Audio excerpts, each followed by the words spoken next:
Emily. And I'm Charlotte. And welcome to Surviving on Wine. Wine and Cuss Words. Welcome to Surviving on Wine and Cuss Words. Before we get started, quick little trigger warning for discussions of abuse, sexual abuse, childhood sexual abuse, and emotional trauma. Here we go. Okay. Let's just start by saying my back is hurting really bad. Okay. So if y'all hear any grunts and groans, I don't know what it is. The trip to Colorado, the airplane seats, or... So, how was Colorado? It was cold, and there was snow up to my armpits, and half of it was snow, half of it was ice. But got to see your brother, which is always nice. Cried the whole way back to the airport. Why? Well, because I hate Explain leaving. to the people you cry. I hate leaving. My brother is an adult man, by the way. You're an adult woman, and I hate when you leave. Because he's so far away, I can't just go have lunch with him. Right. It takes it's a unique experience. $2,000 trip just to go see him, and Right. and you can't do that very often. So, but it was his birthday, and we played with him and his friends, and went out to eat a couple nights. Well, You were telling me that there was absolutely nothing you could do because of the snow. Well, it wasn't. It's when you go to Steamboat Springs, snow is what people go for. Skiing is what people go for, because we don't ski. What we did was walk to bars and restaurants. Yeah. We did ride the gondola up to the top of the mountain to Thunderhead and had lunch and had a Bloody Mary and came back down. But if I go again with the snow, I'm going to ski, even on the little bunny slope. Why didn't you ski this time? Well, because I wasn't prepared. Oh. You don't go down that mountain without double layers, and I don't have the goggles, I don't have the stuff. I probably didn't have the courage, because at my age, a broken hip, it's really hard to recover from.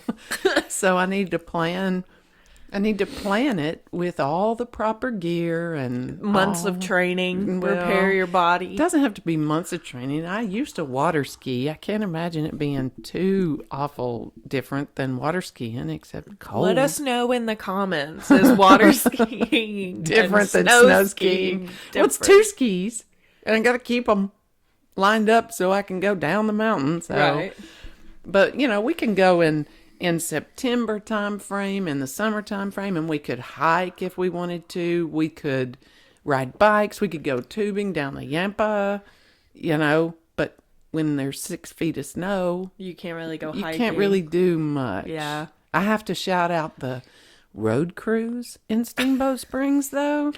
I mean, there might have been armpit height snow on the side of the roads and in the yards, but there was nothing on the roads. Shout out to the public workers of Colorado. I mean, they keep shit moving in that city. That's crazy. Well, I mean, because I imagine I don't know. That's just mind blowing to me. It's what they do. They have to be able to have the bus move the skiers up to the mountain, or they don't make money. If the skiers can't get out of their houses to get up to the slopes, they don't make money. So they have to put the money into the road crews so they can get up there.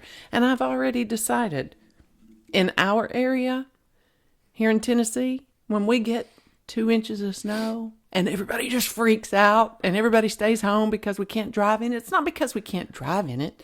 It's because we don't have the road crews to deal with it the way they do. They're not dedicated. It's like Colorado. They just sprinkle a little bit of salt on it and say, "Good luck. If you don't need to travel, don't." Yeah. And so everybody makes fun of us, like, "Oh, everybody gets scared down there when it snows." It's not that. Y'all have badass road crews that make the roads wonderful for you. Because I've walked Alex to the bus. Yes, my adult male son. I walked him to the bus to go to work one day, and it was about 6:30 that morning, and it didn't stop snowing when we were there, and the roads were white when we walked. Yeah. And by the time Bo and I came out for breakfast or to find somewhere to go about 8:30 or 9, oh, they were clear. Yeah. And there were cars everywhere. Oh, yeah. You know, so shout out to Colorado Public Works. Nice. I mean, they do it right. They And the plane. yeah. You know, we sat on the tarmac a little while to de-ice the plane before we left, and that was I don't fun. like that. I don't like it either. And he said, I do appreciate him giving us the updates he gave us, because there's nothing like sitting in that seat not knowing what's going on. And the pilot came on and said, you know, we have to de-ice. Oh, God. And he said part of the de-icing is once we get on the runway, I have to rev the engines up really, really, really high Terrifying. with the brakes on and then let go of the brakes. He said, so I'm just letting y'all know it's what I plan to do. So when they're finally done and you hear the engines going up, and I'm thinking, he's going to let these brakes go. And oh, God. But that's what happened. They revved them up. It was like we should be flying. The sound of we should be flying right now. And then he let the brakes go, and there we went. Shout out to the air crew, by the way. Also, shout out pilots and That's airline right. crew. I mean, that Delta pilot. And then the pilot from Atlanta back home was giving us all the updates, and here's the weather, and here's, you know, I really appreciated the pilots on my trip on the way home keeping us informed, because communication is key Absolutely. in everything. And the fact that they were coming on saying, you know, this is the weather, this is where we are in our trip. Sorry, we're about to have some turbulence, so I'm going to try to move up around it. But if I can't, just relax with me. We're all good. Letting me know, these pilots let me know the turbulence was about to come. Right. Instead I of like, appreciate we're it. in it now. Or not saying anything, and then all of a sudden the bells are dinging and the Yeah. flight attendants are sitting down.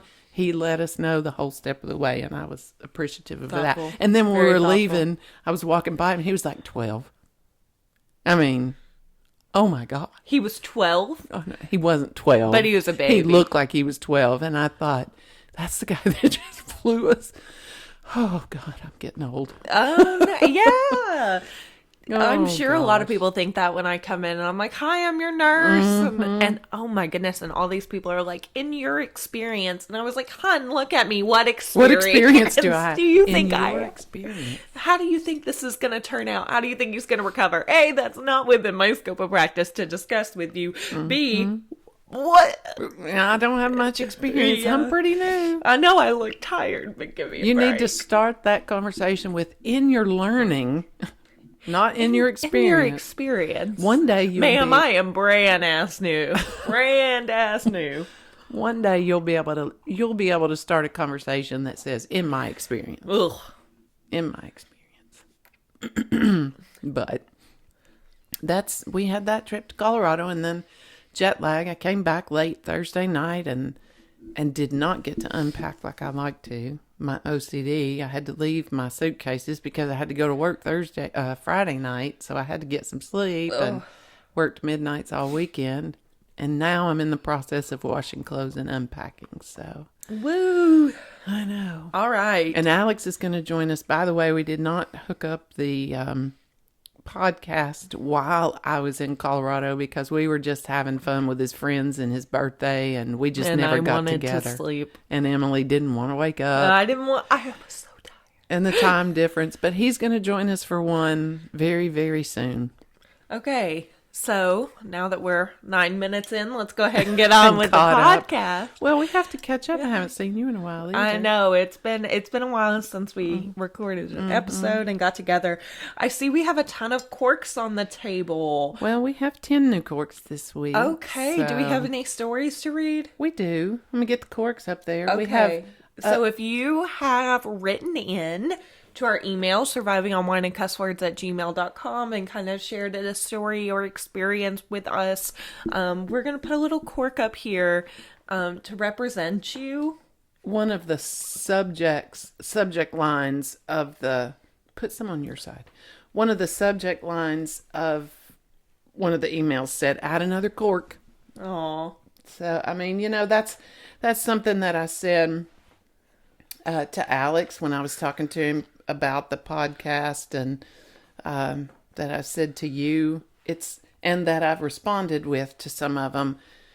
I'm so glad that people are reaching out. I'm so glad that they don't feel alone. And it's good to read the stories, but it's sad. It's still sad that we have this many. But here we are with this many and all represented on the wall. I have one that I want to read today. Yes. If you will allow me to find it on my phone here. Absolutely. Yes. I love hearing your stories. And I don't read the emails. Mom is actually in charge of reading the emails. So she's anything she reads to me, I always just like, it's my first time hearing about it. So you kind of get my live Unless reaction. there's something in the email that says specifically, tell Emily, or there was something that I had to tell you because I needed you to understand the impact that you made on that person. Okay. So, okay, let me find it. I probably should have printed it out, but you know. There it is. Okay. So, in this email, it says, I'd like my identity protected for this, which is very normal. Just call me Heather. Okay, Heather. Okay. This is a story of my experience taking down an offender before it was too late and how I lost my best friend in the process. Sure. We'll call her Kylie for this story. All names are changed for privacy. Okay. You guys have said on the podcast that generally it's better to allow the victim to tell their truth when they're ready. I have a lot of guilt about this, but some of the abuse was occurring to me, and I was the type of middle schooler that did not put up with that crap, and I didn't want my friend to have to deal with it either. I was a tough little SOB and wasn't afraid to stick up for anyone, which is great.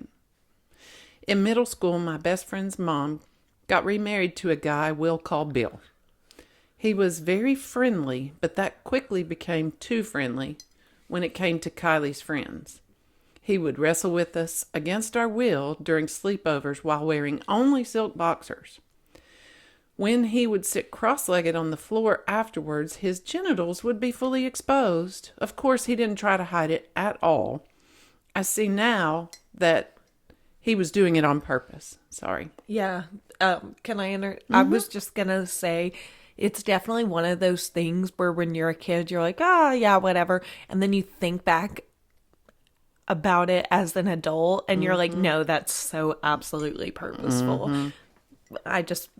You just think it's an accident, but then... Yeah, when you're a kid, you like justify it. Well, that was weird. But as an adult, you're like, wow, that's so absolutely because purposeful. At that point, you were an adult and you think, I would never never do that. Yep. Yeah. Okay. Okay, continuing on. He would, quote, copper tone tan us while on his boat, which for the younger crowd means pull the back of the swimsuit bottoms down to expose the top of the crack while saying copper tone tan, which is just gross.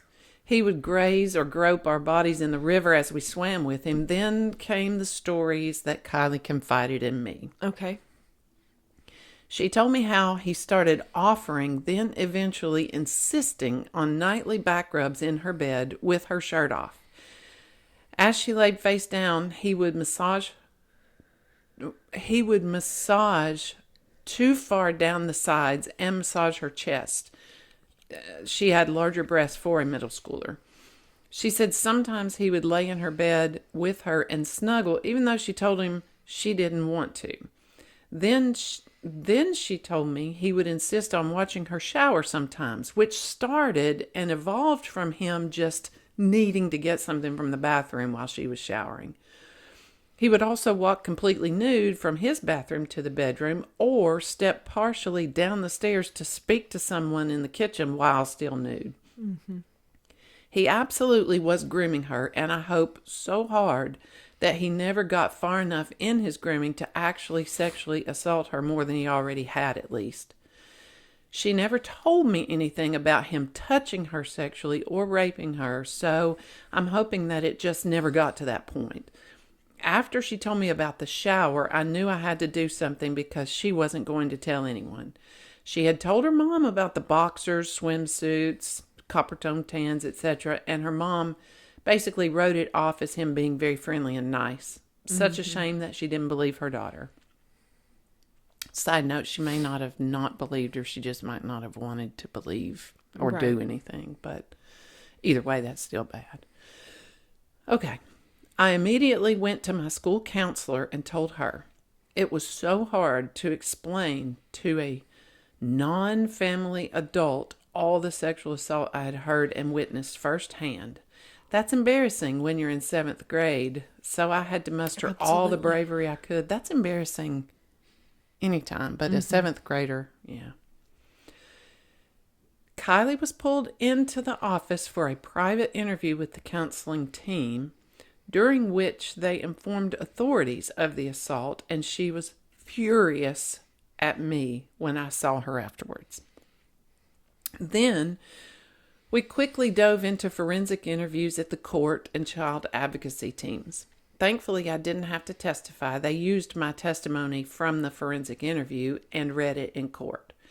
I can't remember what he was actually convicted of, and I can't find where to find the free records in my county. He's no longer on the sex offender registry, which is alarming. I know he did some jail time, and I know me, Kylie, and one other girl who testified all had a 10-year restraining order against him. Kylie's mom eventually believed her after he was convicted, disgusting, and promptly divorced him. We learned through the process that he had issues during his first marriage for the same types of things. Sexual misconduct with his own daughter and her friends. Let me stop here and say, there was an ex involved in our situation, which she cut ties and took her daughter to never see him again.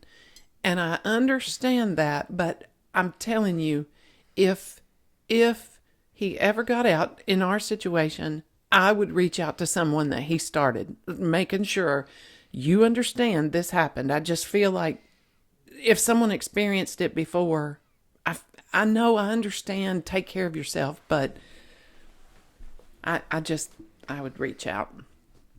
Okay.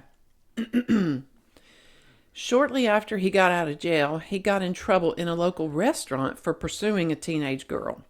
Tried to get her number and tried to convince her to be his girlfriend.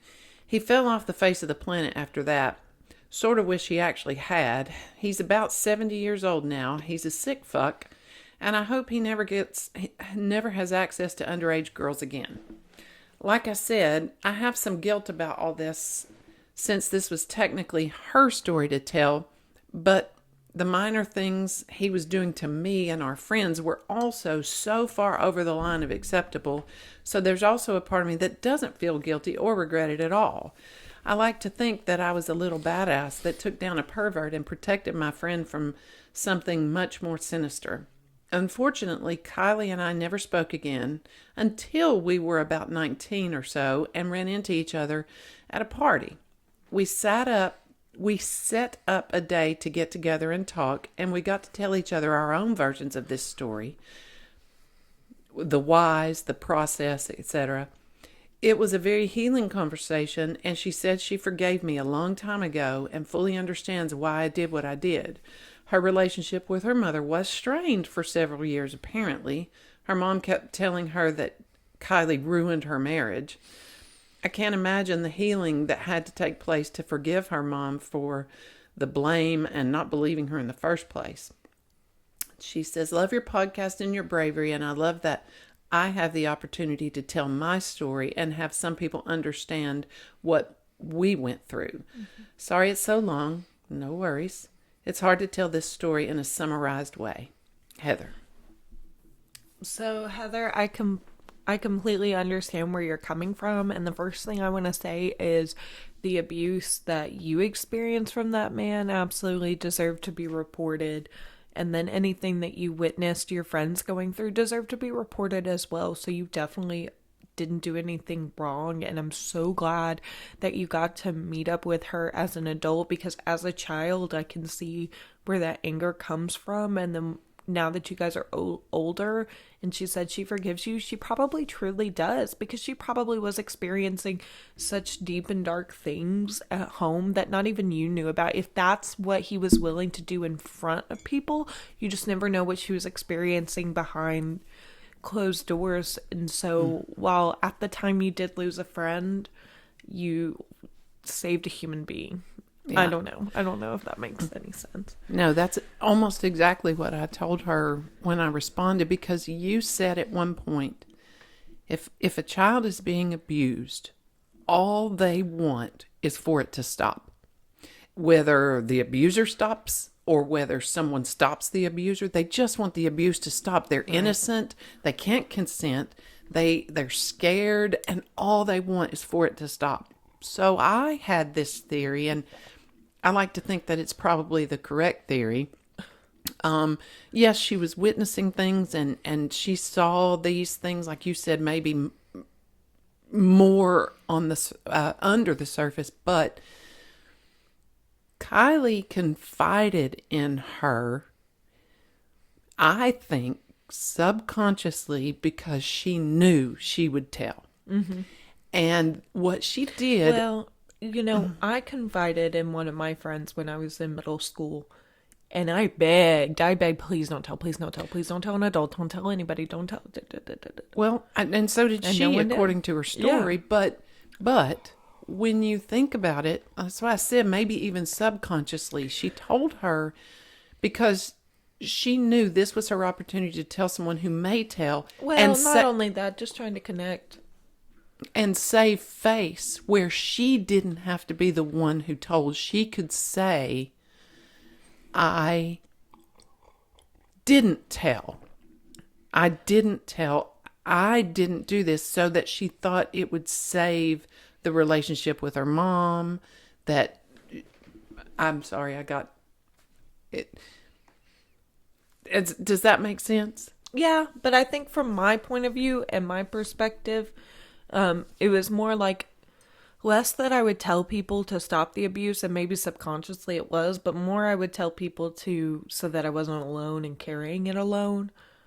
And my disclosures came with, please don't tell, my life would be over if you told. And that's the way I got it here. She didn't, because she was furious with her, because now she's got to deal with her mom saying it ruined the marriage and things like that. But it's still not it's still okay of what happened. And I feel like I still feel like there is a part of Kylie that was thankful for her actually saying something, because she saved her from having to be the one to tell.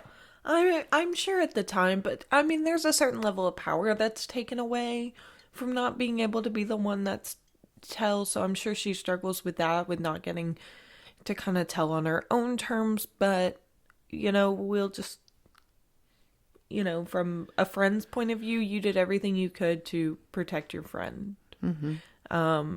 You did everything you could to protect yourself. You were experiencing uncomfortable behavior that crossed boundaries. You have to protect yourself as well. And, you did the right thing protecting a child who was experiencing harm at home. Even if at the time she felt like it was a huge inconvenience, I'm glad, like I said, that you guys got back together and you were able to see how it positively impacted her life. Because at the end of the day, the struggles with her mom not believing her, whether you had told or not, was going to be something that they had to go through anyway, because she did tell her mom. Mm-hmm. Yeah. So that was going to be something that was going to strain their relationship either way. So it was, yeah. I still think, I guess it's a different point of view from yours. You have a different point of view as I do. I just want to stand up and applaud anyone who discloses it. And I see where you're coming from, wanting to let the person who's suffering it disclose. But I'm of the mind that if I see it, I want, like her, I took down a child abuser, but I lost my best friend in the process. Right. I feel like I'd rather stop the abuse than protect it. Right. You know, it's almost like enabling, like me as the mom, me as the person who didn't know, me as the person who feels like I should know. You telling me right now that you told people and you begged them not to tell breaks my heart. I wish they had told me, you know, and so we have very different point. I wish they had told me. You know, it's different, but then you, as the person who was there and suffering it, is as happy and glad that they didn't, because all you wanted was someone to confide in. So it's a very different point of view. You know, Sure. I wish they had said something to me. I also do just want to caution people. This story was anonymous, but I do want to caution people on reaching out to tell other people's story without their permission. Mm-hmm. Just if it's something that you personally witnessed, you're absolutely allowed to tell that story because it's something you experienced. But if someone confided in you, you know, be sure that if you send that story in, and obviously she was involved in this story, so it's kind of different, It's but her just make sure story. that you're not, you know, sending in someone's stories who's not ready to And we tell haven't yet. gotten anything like that. Right. This was Heather's story. Absolutely. And her heartbreak of losing her friend. Yeah, and that's just even more evidence of how deep-rooted abuse can be when it comes to interpersonal relationships. it doesn't just affect one person or two people. It Right. affects everybody in their life going on. It affects, it's not one and done, and then you have to deal with that particular abuse. It's when it's done, you've got to deal with that particular abuse. You've got to deal with your relationships going forward. You've got to deal with demons going forward. You've got to deal with so much other stuff. It's like a cancer. This one thing happens and then it spreads 5 different directions. It affects your relationship with everybody. Right.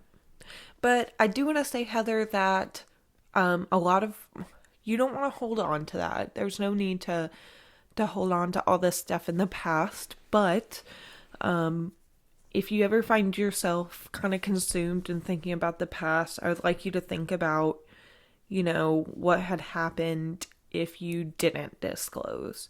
Because Right. that could have been, you know, absolute nightmare, not only for your friend, but for you as well, as you guys continue to be friends. And then that abuser continues to be in your life as well. Things could have escalated because you just get to this level of acceptance, and in your head you said, no, absolutely not. I'm gonna tell somebody that's super brave for like breaking this mold and like going to tell people. It's super hard to explain to people who are outside of your family, who are outside of you at all, what happened, and to put that to words is can be like disgusting. And then being like in middle school and losing a friend when you're supposed to be building up these long-lasting friendships, I'm sure was like very affecting. But at the same time, losing a friend for doing the right thing, well, that's heartbreaking too. Well, you know? I you know, you never know what's going to happen.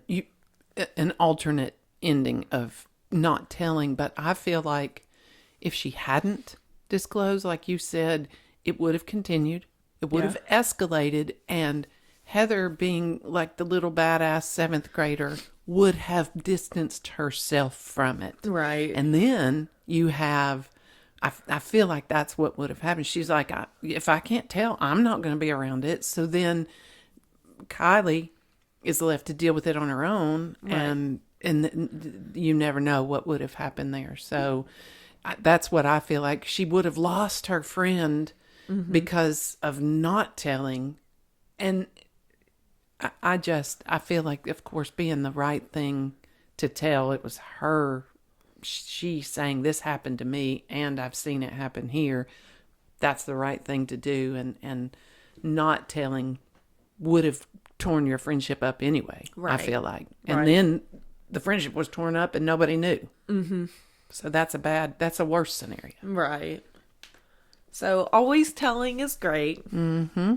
That's good right. telling. It might feel bad in the moment, but like I said, I'm so glad you guys got to reconnect as adults and see that it ultimately did positively impact her life, because I would have bet money that it did. Yeah. I would have bet money, all my money, And that it did change her life for the better, and that she was able to get some healing out of it, even when it's not initially what she wanted. it was just good for you that you were able to get with her and she actually say that to you. Yeah. And that's great. That is great. And it's still, I can imagine it being awkward too, because they both knew what happened and they both had restraining orders on him. And, you know, now he's 70 years old out in the wild. Get him. Without being on the sex register, Yeah. offender registry, which I think is weird. I thought those things lasted for life. Yeah. I guess Life. it depends. Yeah. Mom, when we went through our personal kind of disclosures there, do you want to talk about people that we lost? Because immediately what comes up for me is I pretty much lost everybody on my dad's side. You know, I told my mom, my dad went to jail, and pretty much everyone on my dad's side stopped talking to me. Yeah. And, well, it's like I said just a few minutes ago, when I started talking to people who, obviously we were divorced, so I didn't hang out with him and I didn't, you know, socialize with him, but we still had mutual friends who did. Yeah. And, when I started talking to them or reaching out to them, and I started hearing things like, you know, I thought, or I kind of suspected, but you just never know, it made me furious. And that, again, is coming from my point of view, but that was enough for me to say, okay, that's it, you're out. If you feel something and you don't feel enough to, you may not want to confront him, but come to me. Yeah. And say, you know, things are kind of weird. I don't know. Maybe you should look into it. Maybe you should see what's going on, or maybe you should ask some questions. If someone was feeling that and didn't tell me, they're out. Yeah. I mean, I had no problem letting So somebody go. what was that like for you? Was there ever a moment where you struggled with cutting those people out No. because they were friends? Nope, not one moment. Not for me. Not one moment. I had a really hard time cutting, you know, these people out that I considered family, like obviously aunts, aunts, cousins. You know, what initially made me set my boundary was that comment from my aunt that was like, we should have, you know, I don't know why you had to tell the police, like we could have handled this in the family. And that's the moment that I realized that these people were not going to be cohesive to my healing. And I took that step, and I, you know, blocked them on Facebook and blocked them on all the other social media. And yeah, it was it just- harder for you because you had more of a relationship with them. I didn't have a relationship with them. right. It felt like losing half my family, especially since like a lot of them had lived with us, with my dad, as well. And so it was tough. But as the years go on, you look back at it and you think, gosh, if I had a young girl in my family and she came up to me and said I was experiencing this abuse, I would not have behaved that way. And, you know, I would have protected her at all costs, but instead they made it feel like it was my fault. And so I think, God, it feels so terrible to cut these people out of my life. And then I look back and I'm like, no, that was the right move, because there's absolutely no excuse for defending a pedophile. Right. And I believe that wholeheartedly, and you just have to cut that out of your life. And I'm so sorry that you lost a friend, and that's so different than cutting people out who directly support your abuser. But I hope you understand how it all benefited both of you in the end. Right. I mean, you know, you look at, you had an aunt who didn't support you. I did. Right. That Emily had an aunt, his sister, her dad's sister. And I think She was torn. Okay. I kind of trying to put myself in that situation. She was torn with, let's say, a brother that she loved Okay. and a niece that she loved. And I feel like in that situation, it needed to be you supported 100%. You're believed, you're supported. It doesn't mean that she doesn't still love her brother, but if she loves her brother and wants to support you, she would love him and get him help. Right. You know, it's like support the fact that he needs to pay for what he did and get help. Yeah. You know, it doesn't mean by supporting the victim and believing the victim, it doesn't mean that you don't still love the person who did something wrong. Right. It's okay because you love that person, but your love should push you to get them help. And sometimes help starts with paying for what you did. Yeah. You know, it's, you know, these people have to be, I assume, torn between feeling this weird, why do I still love him? Well, or I love her, and it's just a crazy situation that I would never wish anybody to be in by any means, but love of the abuser does not mean you excuse what they did or are doing. It means you push them to get help. Okay. And you know, that don't be torn there. Don't be guilty with yourself because of that. You know, in that situation, it's telling is pushing them to pay for what they did and get help. Okay. I guess.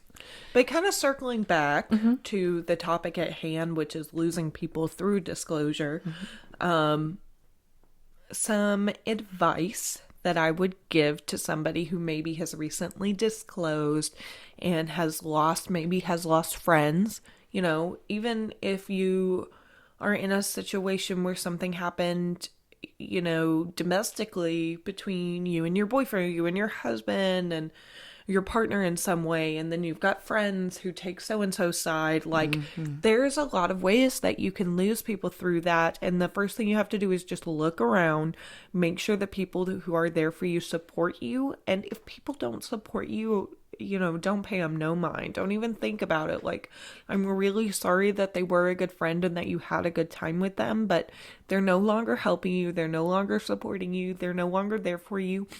And if you're like in Heather's case and you lose a friend because, you know, maybe they're underage and you disclose abuse that you witness, or their parent is abusing you, that's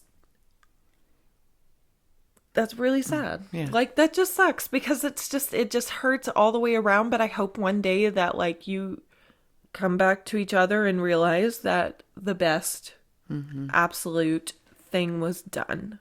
You know, and that just takes time. But, you know, don't be afraid to lose people. Yeah. When you're going through this period of purging abuse from your life, you also have to purge the people who made that abuse possible in a way. And you can, I mean, there are ways for them to, okay, let me ask you a question. What would you do if one of those people that you cut from your life came back and said, you know what, I've really done some soul searching and I am so sorry for not taking your side. I'm so sorry for not doing the right thing and, you know, wanted to be back. I mean, you know, what would you do because given them time to say? So I would take them back with a certain level of boundaries. My first boundary would be that they're not in communication with my abuser at all. I don't want to talk to them and they report anything back to my dad. The second thing would just be to keep them kind of at arm's length for a while.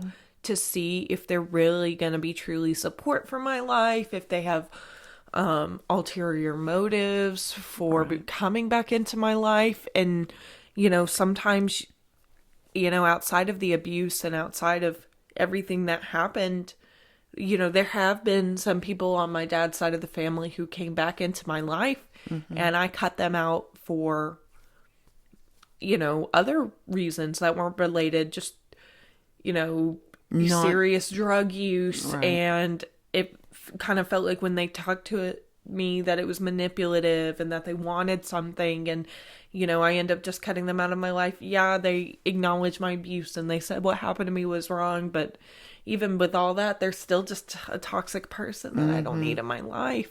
Right. And that's, you think either if someone tries to come back in your life, either they really have done some soul searching and they're on your side, or there is an ulterior motive. Right. I mean, whether it's to get you to recant something or, try to help when a appeal or a parole hearing comes up, because then that means they're still 100% behind the abuser as opposed to you. So you really have to be careful. Yeah. I just don't know. I don't know what I would do. No one that I cut has ever tried. Yeah. Unless, well, then I blocked them. So I guess if they sent messages, they didn't try hard enough because I'm still here. It's just better. Yeah. I mean, in a lot of ways.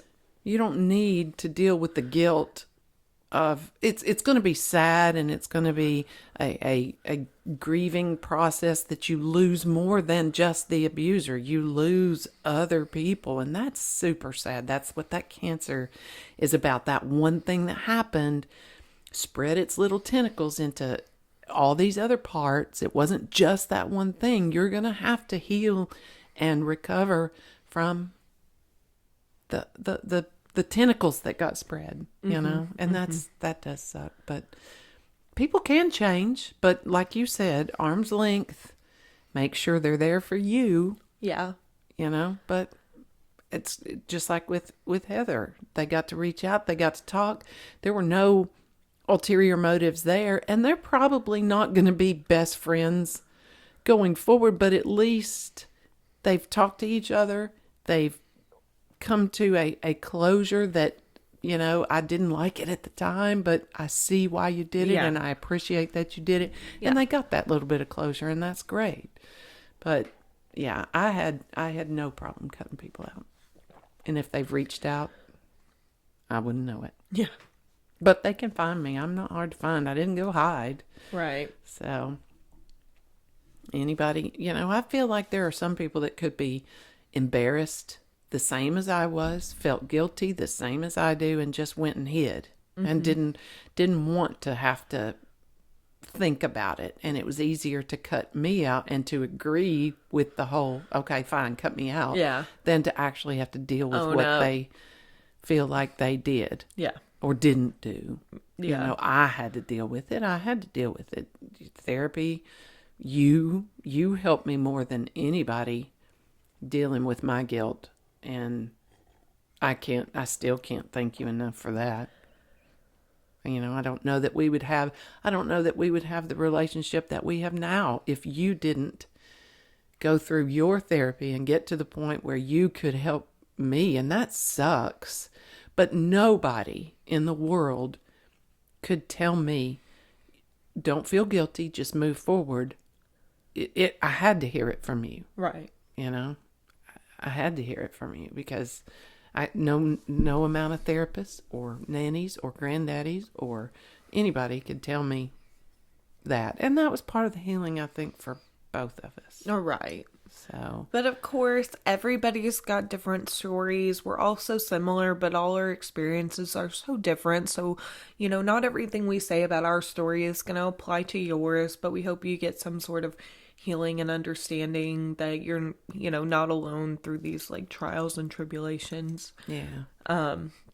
definitely not alone. So many similar stories that I've got. Yeah, please continue sending in stories if that's something that you're comfortable with. It's really inspiring, great topics. If you have any more questions about, setting boundaries with people in your life or cutting people out of your life, or any questions about anything, email us at surviving on wine and cuss words at gmail.com. That's right. Or Instagram, surviving on wine and cuss words. I've gotten some Mom messages checks there. the messages. I check the messages. We will be back in 2 more weeks. We're hoping to have a remote interview with my brother, and he can kind of discuss like a sibling point of view and kind of what he experienced and tell his side of the story. He's super excited. We also have my fiance coming on and kind of discussing what it was like to experience his abuse as a young male. So Fiance. Yes, my fiance. So lots of great episodes coming down the pipeline so that you're not just hearing us too. Yeah.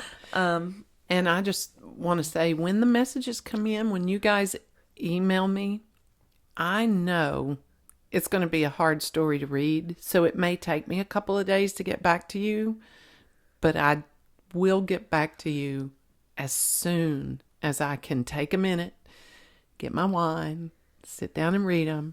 I will get back to you. It might not be healthy for you to read all of those. I know.